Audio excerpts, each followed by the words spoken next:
Welcome to Avoiding Goodhart's Law, using SLOs as tools, not cudgels. The concepts of SLI, SLO and error budget are there to balance risk and reward.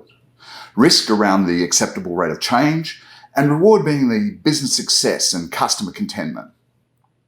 Using such metrics to punish teams for exceeding budgets or force acceptance of change within the business is a path to failure. This session will give some hints for success, but first let me introduce myself. G'day, I'm Marco. I'm an ex-CTO who has worked for one of the top 50 international banks. I've supported data centers for hospitals and service providers, and I've worked for some of the industry's largest vendors. I've lived in 3 countries and I've managed teams across 13 countries. I also spent 5 years as an industry analyst running the data science team at 451 Research. Seeing technology from every side as an operator, a developer, an analyst, a vendor, a buyer, and a CTO, it gives me a unique view on technology. And you can read some of my writing or interviews in the publications on the left here or on my website, tech-whisperer.com. So enough about me. It's good to have targets, right? Think of Robin Hood. The story where he places a child against a tree and he loads up an arrow and aims. With an apple as the target on the child's head, this is the story of a skilled archer. But without the target apple, it's the story of a crazy dangerous guy shooting arrows at children. So it's good to have targets, as long as you use them correctly. Today's session comes in 3 chapters. I will talk about how I experienced Goodhart's Law before I even knew it existed. Then we will think about SLIs in a better way, across dimensions. Finally, I'm going to throw in a few hints about negotiating your SLAs and give you some further reading. Let's get going. I will get to Goodhart's Law in a moment, but I want to tell a war story first. So depending on your personality, you're either going to enjoy my story or you might already be searching for Goodhart on Wikipedia. And that's gaming the system. Some folks see gaming the system as the smart move. Others equate the phrase to cheating. I'm sort of more in the second system a little bit. For me, gaming the system means manipulating the rules meant to protect a system to instead manipulate the system towards your desired outcome. In a prior life back in Australia, I worked for a service provider that supported all the hospitals in the state. In hospitals, nurses take lab samples. They get sent to the labs. They are processed and the results get transmitted back to the patient record, where the nurse back in the ward can immediately look them up. Pretty simple, right? By the way, the wards are sort of up on the 16th floor somewhere and the labs are normally in the basement of another building on the campus. So it's quite some distance between them. Technically, it sort of looked like this. Messages from the USENIX system, it was a lab system, the hardware would be sent into message queues. The queues fed the lab updates into the mainframe system, holding the patient records. Now, everything here allegedly spoke a common HL7 standard, so there would never be any problems. But the support of the HL7 standard was not perfect. Malformed messages would get stuck in the queue. We would get phone calls from hospitals that they had to go to manual procedures. By the way, the backup procedure, if the messages got stuck this way, was for the nurses to physically run from the ward down to the labs to get the results and bring them back. That was not optimal, as patients' health was at risk from the delay and from the nurse being absent from the ward. To take care of this, we agreed an SLA that was, if the message queues got higher than 100, the service provider would have to refund money back. That should address things, right? I coded a monitor script so that when the queue length approached 100, alerts would go off. Monitor icons would go from green to yellow to red. But as technicians, we focused on the measure as the target, as the goal. We even built capacity plans around making sure the queue processing got all the power it needed. Now you may think, well, that's great, Marco, top-notch result. Lab results get back to the ward in time, right? The only problem was we'd still get these pesky phone calls from the nurses in the ward saying the system sucked. They were always having to run down and manually collect results. But we'd look and the message queues were empty. The problem was the transactions were timing out before they even hit the message queue. We were managing the capacity plan, in fact, the whole application, to the metric, not the outcome. Now, years later, since that experience, I learned that the behavior had a name. Yes, we're finally getting to Goodhart. You see, Goodhart was an economist in the UK, and in 1975, he stated, "Any observed statistical regularity will tend to collapse once pressure is placed upon it for control purposes." It's kind of wordy. I guess he was English and he's a politician. What can you expect? Wordy's what you get, right?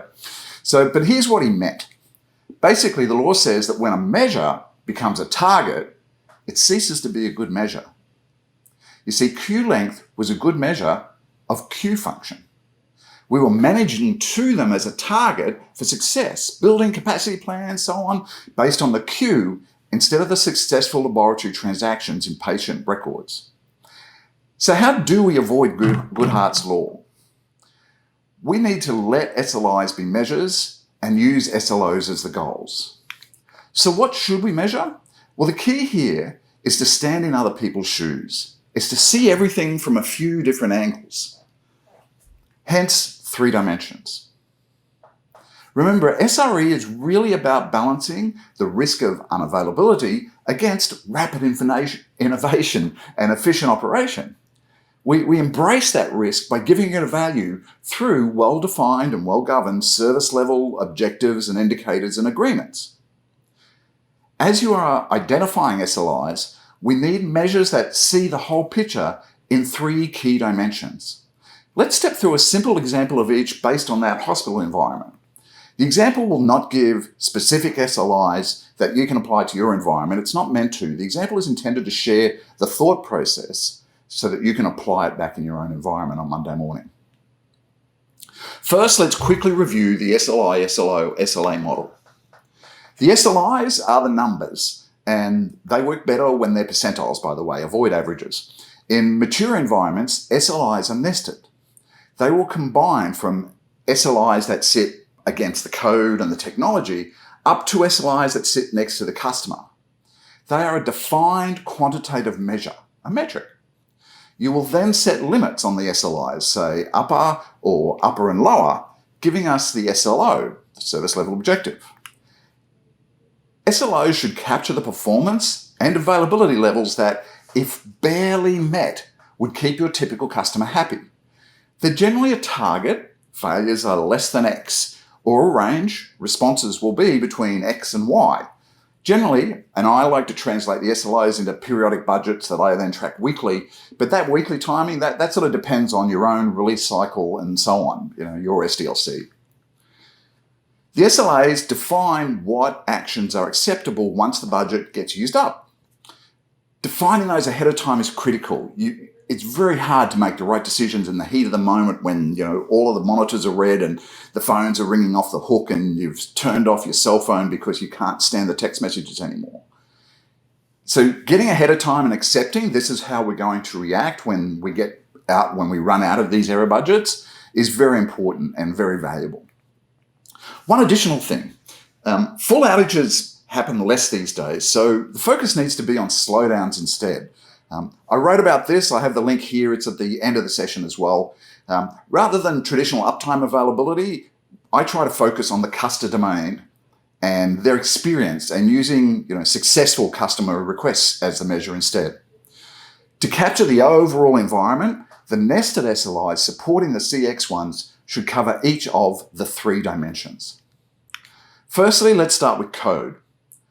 From our code, we want functional code that does not fail, and also feature additions and write-downs of technical debt. You'll be dealing with multiple languages, so you want to be sure that the metrics will work across them generically, where you can avoid metrics that only apply to a specific language. It's too much extra handling. Also, it will not be, SLIs will not be limited to applications that you've built in-house. You're going to have third-party applications, as we did, like SAP and the ABAP language, or a SaaS application like Salesforce that you might have to be responsible for. Maybe what you're managing is something environmental like Kubernetes, and then you're not just going to be watching the code transaction errors, you're looking at the configurations instead. So some of the nested SLIs around code might even be YAML code accuracy. You also want to avoid silos of data here. You don't want the SRE team to be working off one source of metrics while the development team is working off another. You need a single source of SLI truth as part of deciding what you will base the SLOs on. For the sample indicator, let's embed a few clarifications. Our first step would be to focus on well-formed updates. That specifies the transaction. We want to update the patient record and acknowledge completion, and that specifies the reaction we expect to see. And in this case, we agree to using application performance monitoring, or APM, as the tool. So that specifies the source: transaction, reaction, source. Look, I'm familiar with AppDynamics for APM, but you could just as easily use Datadog or New Relic. In fact, as we're really only concerned about code for this SLI, you might prefer observability offerings like Honeycomb or Instana. I think Instana was just acquired by IBM, right? The observability segment's getting quite interesting right now. Anyway, so some of the SRE books recommend, good over bad ratios for SLIs. If you control all the code, that can work. But in this example, I am avoiding the fail ratio as there are too many elements out of our control. The HL7 update transactions were coming out of a purchase software running on the lab's hardware. We had no way of fixing that code. We just had to wait for the vendor to patch it. Also, the queuing systems were third-party software as well, so we could not tweak them to respond better to malformed entries coming out of the lab's hardware. We couldn't be certain that we would reach a point where the HL7 outputs were always well-formed. So the basic code SLI would need to be focused on well-formed updates getting to the code that we were writing and controlled.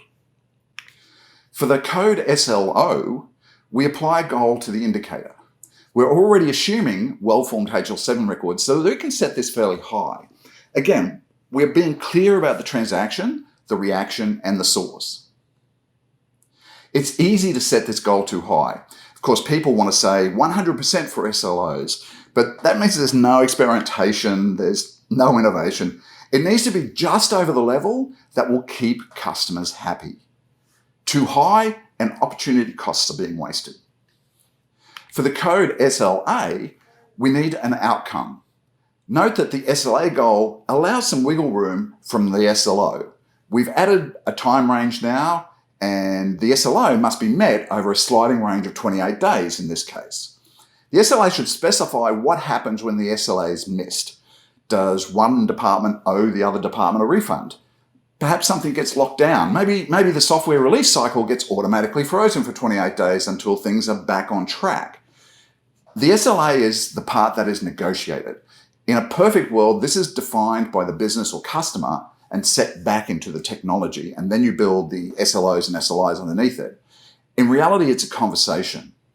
Normally, I wouldn't put technical phrases like well-formed HL7 in the SLA. It would be a customer outcome, but we'll come to that later in this session.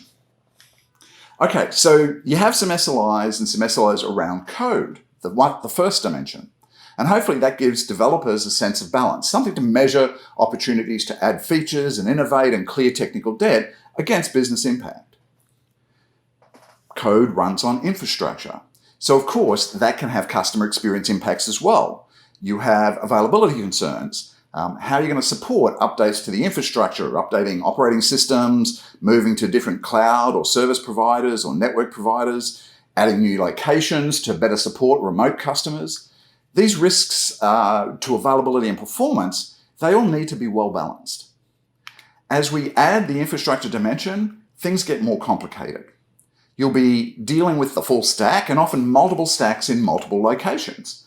In our hospitals, for example, we had pretty much everything, from Windows client applications to the lab machines were Unix-based, and the message queuing, the MQ systems were Unix-based, and then we had the IBM mainframe for the patient record system. And these were scattered across the state. That is physically 1/3 of the geography of mainland USA. And none of it was close to any cloud providers. So networks really mattered. Some of the SLIs around infrastructure, they're going to be inherited SLIs as well from your cloud, network, or service providers. So like for code, you want to avoid silos of data. It's best to have a single source of SLI truth for infrastructure. What you're looking you're looking for the infrastructure's ability to support load and deliver predictable latency. Now, we need to include the impact of all of the infrastructure into those components into the SLI somehow. So we look at the total transaction time as a way of doing that. Now, this would certainly have nested SLIs for each piece of the puzzle. An SLI for the labs update, leaving the labs hardware, and an SLI for the message queue, adding and leaving the queue, an SLI for the labs update, arriving at the mainframe, an SLI for traversing the networks in between all these components, an SLI for adding it to the patient record, and that SLI might even have a nested SLI for the database inserts into the patient record system. You can get too crazy with SLIs. So you've got to use some judgment to try and whittle them down. Define SLIs at system boundaries or at team boundaries. The strength of a system boundary is that they're less likely to change. You've got to replace an entire, a system to do that, but they sometimes end up too detailed. The strength of team boundaries is that it makes it easier for you to assign responsibility to a team or an individual. This SLI you own, you're responsible for ensuring that we hit it. For SLOs on infrastructure, you may want to express the SLOs in the shape of performance curves, just to show you an alternative. However, we expect in this environment the bulk of transactions to occur normally within about 30 seconds. That was well within the technical capabilities of the infrastructure. Some may take longer. For example, where there is a high system load, you will see that we have a long tail here of about 5 minutes at the top of the curve. As we move to the SLA, negotiated with the customer, you see this big jump. We're only committing to this 5-minute time frame with them. Now, this actually came about after conversations with the ward nurses, because we were out there and we were asking about time. We expected them to be like the usual customer and demand instant response times, but their view was different. It takes time for the samples to be delivered to the wards, so they expect some delay from taking the sample to information coming back.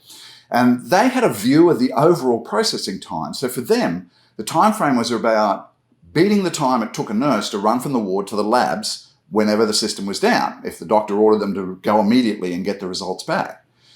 Now, that run time in one of the hospitals we were talking to took about 10 minutes. So when we offered them 5 minutes as a guarantee, they were very happy. They were ecstatic. That was an important lesson for me, and it allowed us to avoid unnecessary infrastructure costs. It does not always have to be as fast as possible, just as fast as necessary. Now, of course, when I worked for banks on stock trading systems, they had a very different attitude. The processing time was a competitive differentiator for the traders, and as fast as possible and never mind the cost was the approach. The dimensions, however, of code and infrastructure are not the full picture. I saved the best for last. Our third dimension is the business, or if you're a non-profit or government body, it's the customer experience. This is about the revenue or the service production capabilities of the application. As we add the business dimension in, we now have our full set of 3 dimensions. It can become difficult to measure the full experience. You will want to get out to the customer interface, and that may require browser integration or mobile agents or something of that sort. For availability and to track predictability of response times, you may even want to add in synthetic testing tools. I'm going to keep it a little simpler for our hospital example because I like to do that. Now we're looking at the doctor and nurse experience. Now, we built and owned the patient record application, so we knew we could add in our own specific measure there. From observing behaviours in the wards and talking to the nurses and doctors, we worked out, by the way, better to talk to the nurses than the doctors. They have a better idea of the work being done. We worked out anyway that the nurses had an instinctive expectation of when the labs would come back, and they'd start looking at the record. If the update was not there, they'd do something else for a few minutes and they'd come back and they'd try and look at the record again. So those repeated record lookups, they were our sign that we were not meeting their instinctive expectations. And soon they would be calling us to complain. So we coded the repeat counter into the patient record application, into the code that we controlled. You'll see the other part here. Why did we set it beyond 10 seconds in there? Well, at first we just had the within 5 minutes, but then we had a problem. We kept missing that target even when the records were processing fine, because there'd be the odd nurse here or there who just never waited for anything ever.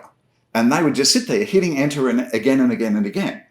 So we added beyond 10 seconds to sort of get it past those people who were just clicking again, again, again. And understanding how that process, how we got there, I think is the important part of that piece of the story, of that you will renegotiate as SLIs and SLOs and SLAs as time passes and as you better understand what their needs are. Now, as we look at the SLA, we want the SLO here, we want a low number or 0 as the outcome. Now, you might have expected a tiny percentage here, but this SLO, that we do 0.000001 or something like that percent. But this SLO includes all the malformed transactions coming out of that crappy lab system. So we needed to be realistic with our partners. In fact, this SLO sort of nests everything in the system into it. And again, the SLA here has reaction room against the SLO so that you can break the SLA, but not be breaking you can break the SLO, but not be breaking the SLA yet. And the 8-hour time frame on this came from the nurses as they thought in terms of their shift. So when we started talking about 28 days, they were like, no, just 8 hours. I just need to know if it's going to, I need you to focus on getting it back by the end of my shift so that I can complete all my records and the patient documentation they had to do. So with this 3-way approach, we were really starting to work with the customer, with the nurses and doctors towards their success instead of a metric or a contract. You see, both parties were now using the SLA as a tool instead of a cudgel to beat each other with. Now, of course, there were many more SLAs and SLOs and SLIs in reality. Remember, my goal with the examples was not to match reality, but to step you through the thought process, the experience. You need to consider all 3 dimensions for success. The SLAs are not there to beat each other up. They are there to capture the mutual understanding. You reach that mutual understanding through negotiation. SLIs, SLOs, SLAs, error budgets, they're all just the tools to support negotiations. So negotiating is a key skill for any SRE person. There are some great books out there, although they can be annoying. They can be a little contradictory sometimes, getting to yes, getting to no. And most of them are targeted at sales folks. Personally, I'm a win-win negotiator. I want everybody to leave feeling like they won. That is not always possible. Anyway, here's a few quick thoughts based on my experiences. Know thyself. Know thyself is not a new idea.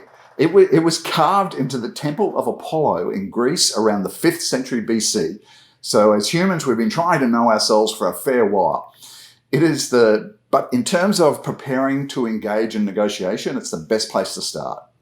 Consider your level of maturity as an SRE team and environment.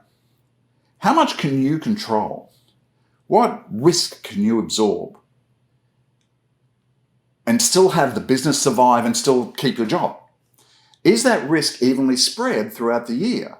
Or do you have peak periods like, as I'm recording this, we're coming up to Black Friday or the Super Bowl at the start of next year or New Year's Eve? Are there sort of uneven periods where you need a different SLO for a period of time? Are you in a period of significant transformation in the enterprise? Will the things be the same in 12 months or be so different as to make today's SLIs meaningless? Then, you want to minimize what you're creating that will be immediately disposed of. Again, I suppose in a way you could think about it as a form of debt. Right? Use all this type of questions to gather your needs. You probably have a feeling for what expectations the business will have. And so you also need to develop an instinct for what will you need to deliver that. Could you accept tougher SLAs if you were allowed to grow your team or if you're allowed to purchase supporting tools? Well, be aware of that ahead of time as you come into the negotiation, because that's what a negotiation is. It's the time to state, I can give you this if you give me that. When consulting, I try and brainstorm this quietly with people to identify where my outer boundaries are. What will be just unacceptable? and what will be too easy. Preparing to engage in this way is about gathering information. What you do with this information is you build a strategy model, a strategic model. There's also a people side to this as well. Gather opinions about the people you will be negotiating with. What are their goals? What's their aptitude to risk versus innovation? Even subtle things like what time of day are they more open to fresh ideas or in a better mood? Also, in preparation, identify a facilitator. If this will be you, then read up and practice facilitation ahead of time. Facilitation is a very specific skill, and I have learned that it is extremely powerful to have a good facilitator in negotiations. Consider bringing somebody in, a contractor or a service partner who does it for a living, or it can be great to bring in a leader from another part of your organization who you happen, from experience, is a natural facilitator. There's someone who can park their own ego, their own needs, and draws input from everyone in the meeting. They're reading the room the whole time. It's good because it can give that volunteer career profile, so it's a win-win. All right, you get a great facilitator, and they get sort of profile within the company. Once you've gathered everything and you have a penciled-in strategic model, it's time to schedule your meetings and get your negotiation on. Negotiations have a general flow in a standalone meeting. And I'm not going to go into great detail here. There isn't enough time, but the first step is sort of the warm-up. Everyone's just come from something else, and you need to get them in the room or on the Zoom and get them all thinking together. Here, you're going to set the scope of the discussion, the application, the dimensions, the business value, and what they will get out of participating. Be brief, because they're all experts in some aspect here, and you don't want to turn over every little stone while you're just warming them up. Try and get everyone to talk. Ask them to spend 1 or 2 minutes describing their aspect. And the nominated facilitator, or if that's you, then you, has to be politely close down anyone who starts to exceed a brief introduction. Your next step is the test drive.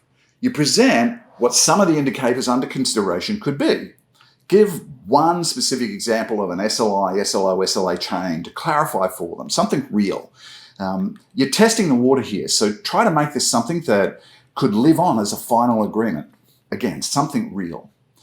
And then you get their reactions, and you assess. Now they have something to talk about. Assess the business value. Is this the best place to start? Will pursuing the scope give return on investment, or should we be looking at something else first? Do you need to balance innovation and risk for this application?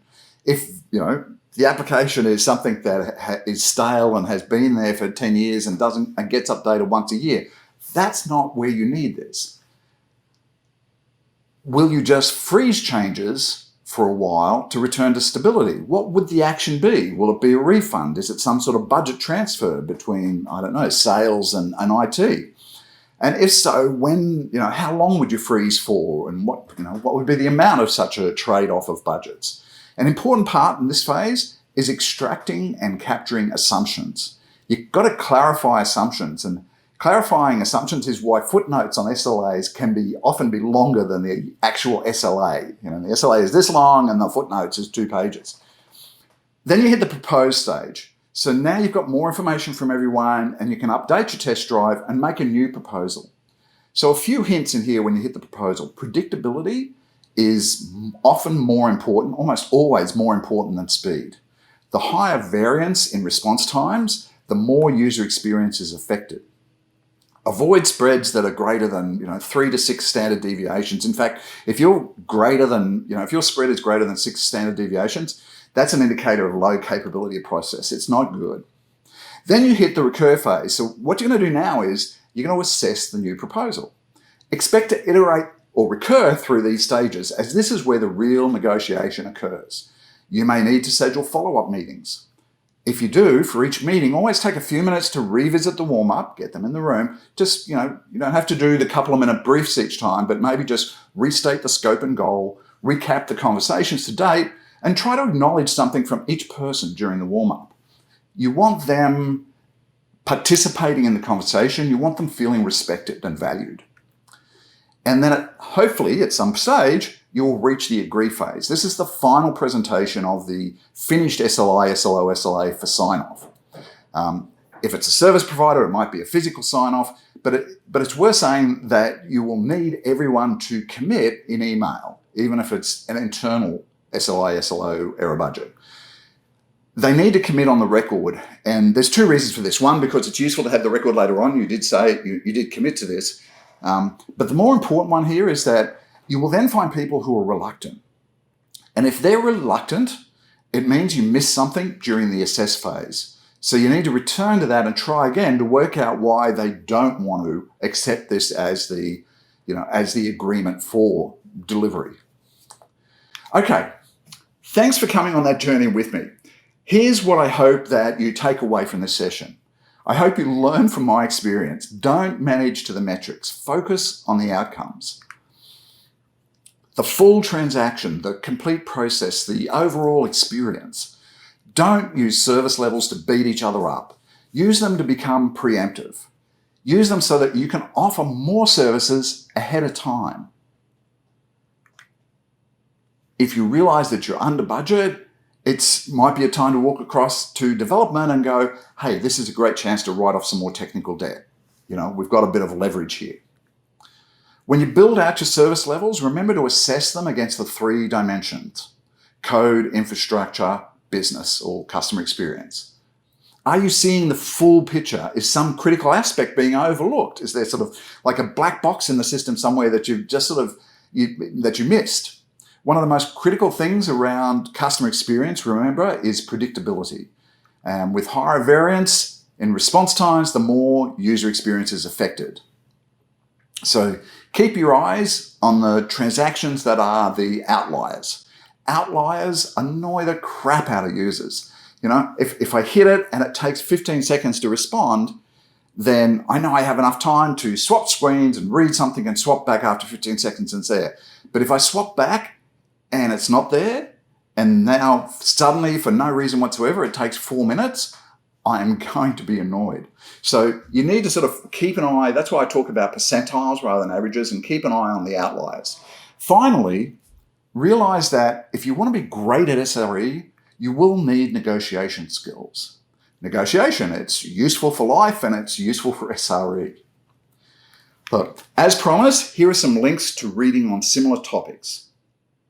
This is the time to switch back to this screen if you're watching online and take a snapshot of the links here. You can catch up with most of my thoughts on my website. I have a link to Goodhart's law there for you if you want to read about him. I have a link to the slowdown is the new outage piece that I wrote about how we're moving on from outages to slowdowns as a focus area. And if you found the session interesting, then connect with me on LinkedIn or Twitter. In fact, I might have interesting thoughts tomorrow. You never know. This is my first time with this presentation, so feedback would be great. What caught your attention? What was important that I missed? Valuable help to me, and I would greatly appreciate it.